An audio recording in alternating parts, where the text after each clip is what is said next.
Nous avons toujours admiré ces grands hommes qui ont marqué l'histoire, tels que Nelson Mandela, Thomas Sankara ou encore Kadhafi.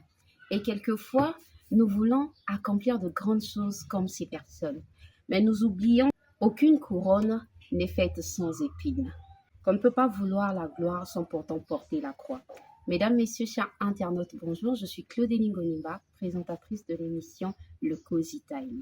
Ce matin, j'ai l'honneur et le privilège de recevoir un invité très spécial. On passe au générique et je vous présente l'invité. À tout de suite. De retour sur notre plateau, je suis avec le docteur Christian. Bonsoir. Bonjour, docteur Christian. Tellement ému de vous voir qu'au lieu de dire bonjour, je dis bonsoir. Comment allez-vous? Je vais bien par la grâce de Dieu. En tout cas, c'est un honneur. Merci pour le temps que vous nous avez accordé. Franchement, je sais que vous êtes très occupé. Vous êtes toujours là en train de faire des recherches par-ci, par-là pour une meilleure santé pour pas seulement les Congolais, mais je vais dire pour l'humanité. En tout cas, c'est un honneur. Est-ce que pour nos auditeurs et internautes, vous pouvez vous présenter? Je suis le professeur Christian Lendo, alias le professeur Manampaka. Je crois que Manampaka, c'est un sobriquet qui m'a été donné par mes patients, vu mes molécules. Qui Manampaka veut dire la solution. Donc c'est un mot qui est en même temps au Congo et en Tiki. Donc il veut dire, là il y a un débat, lui vient pour donner la solution. D'accord. Mais avant de rentrer sur celui-là que vous êtes, c'est vrai que vous êtes un professeur, j'ai dit docteur parce que voilà, c'est un peu l'habitude, l'appellation que les patients ont, mais je voulais un peu revenir en arrière. Est-ce que vous pouvez nous parler de votre enfance?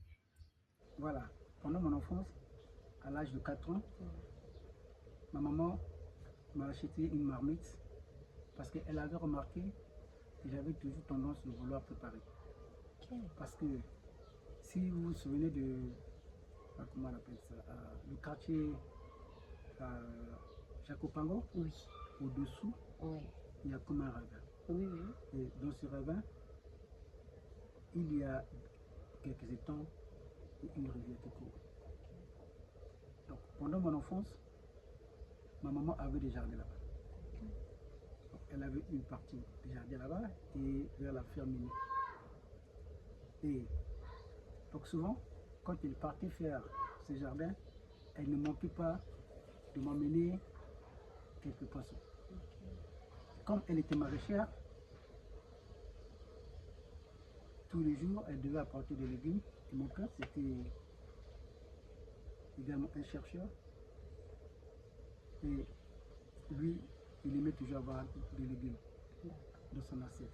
Quand maman ne pouvait pas le faire, observant maman comment elle préparait, dès que papa revenait et que maman n'était pas là, moi je pouvais plus faire ça. Et ça, c'était quand vous avez 4 ans? À l'âge de 4 ans que... 4 ans, maman avait déjà remarqué que je me préparais. Vous aimez. À 4 ans, c'est quel genre de plat que vous faisiez à peu près? Oh, voilà. Peut-être un petit poisson comment on appelle ça, des silures. Ok, des silures à 4 ans. Il y a des jeunes dames qui ne savent pas comment cuisiner ça. Waouh. Et vous faites ça comment? Dans une petite marmite. Avec la tomate. La tomate, l'oignon, l'ail, et puis... Wow. Donc vous étiez passionné de cuisine depuis l'enfance. Et vous vous lancez dans tout ce qui est recherche. Comment est-ce que vous arrivez en fait dans ce domaine-là? Voilà, après la guerre, vu le climat qui régnait d'insécurité, finalement je me suis dit, je ne peux plus vivre dans un pays où on est un peu marginalisé. J'avais préféré me réfugier.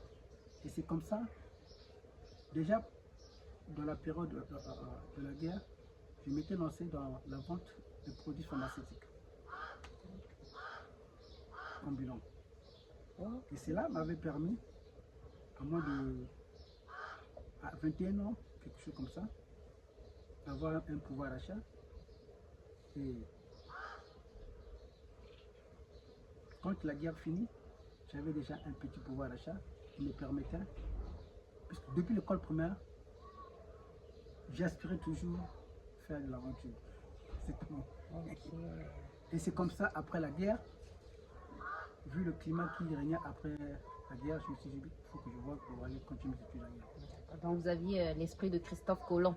Mais est-ce que lorsque vous étiez dans la vente de produits pharmaceutiques, vous étiez encore chez vos parents ou bien... Non, ça c'est à l'étranger.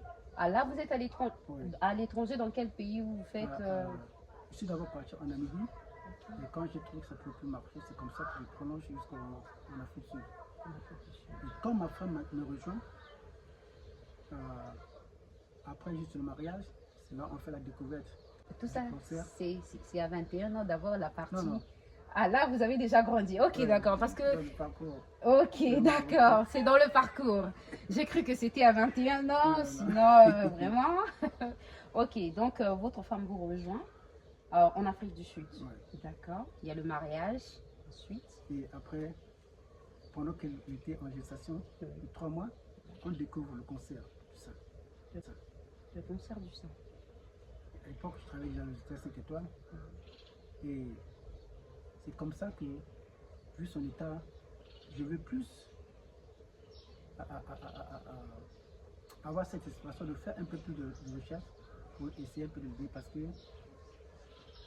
après la découverte de cette pathologie, je travaille dans l'hôpital 5 étoiles. Or, la plupart de ces hôtels 5 étoiles dans lesquels je travaillais, les bourgeois, dans leur chambre, ils avaient à leur disposition des magazines spéciaux qui parlaient de la santé, du loisir.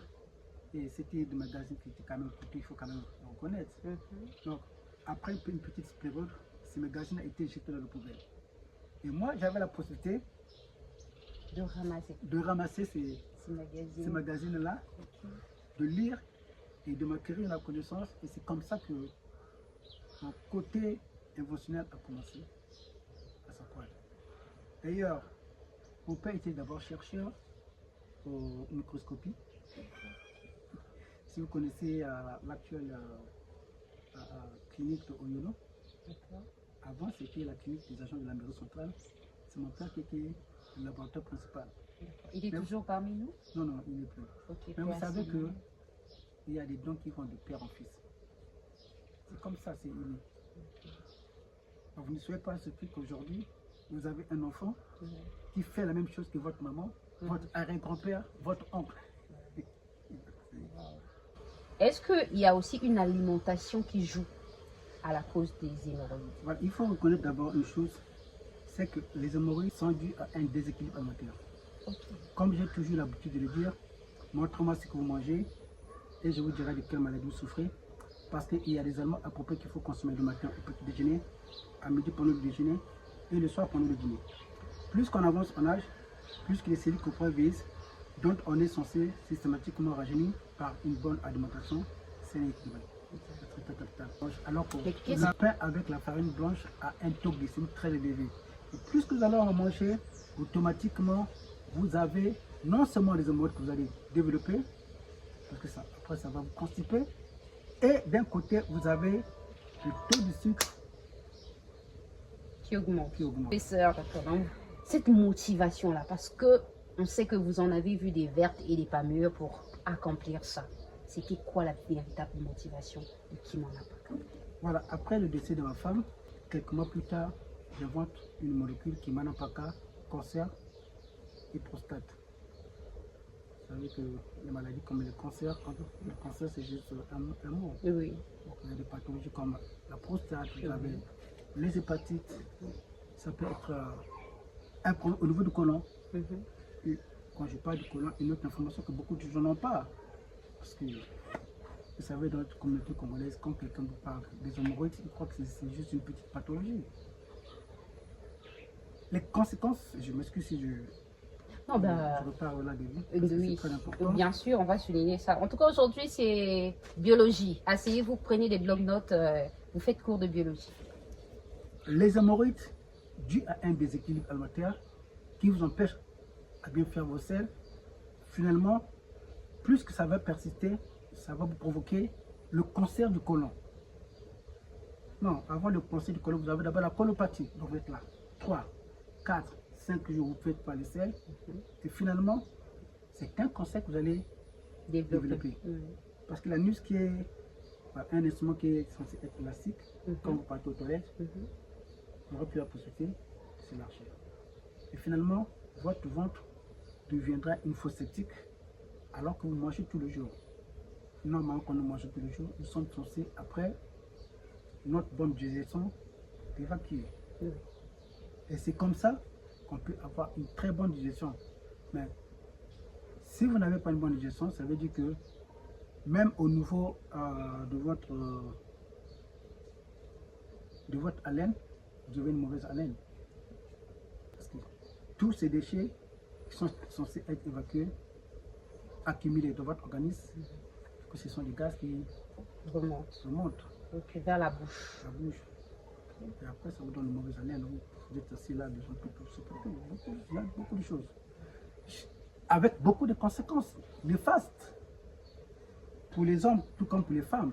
Chez les hommes, c'est ce que vous apprenez. Un homme qui est marié, il ne peut plus aller avec sa femme pendant plus d'un mois, il trouve ça normal. La femme aussi, c'est pareil aussi. C'est quand on parle chez les hommes très bien sexuels. Chez les femmes, c'est pareil. Qu'on n'appelle pas la frigidité. Oui, les femmes qui ne ressentent pas le plaisir. Et ça, les gens n'en parlent pas.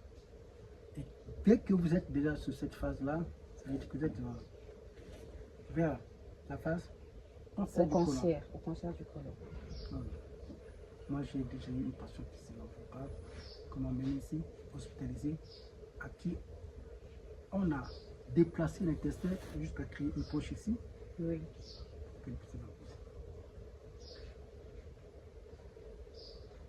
Et le cancer du côlon, c'est un cancer qui vous tue à petit feu. Beaucoup de gens en souffrent, mais sans se rendre compte. Mais y a-t-il des symptômes qu'on peut constater, que ce soit pour des hémorroïdes internes ou externes? Oui, les symptômes, vous avez par exemple la constipation, les amaigrissements. Et vous allez voir quand même ça peut vous faire morcir. Ah bon? À cause des toxines accumulées, non seulement dans votre organisme, même au niveau De la peau. non, Des veines. des artères. Des artères. Ok. Donc il y a des gens qui noircissent, qui se disent que voilà, je mets pas un bon lait de toilette. Au fond, c'est une maladie qui Vous savez, je prends un exemple. Quand vous avez une très bonne alimentation, votre teint, s'embellit. le meilleur moyen pour embellir votre peau, c'est une alimentation saine et équilibrée.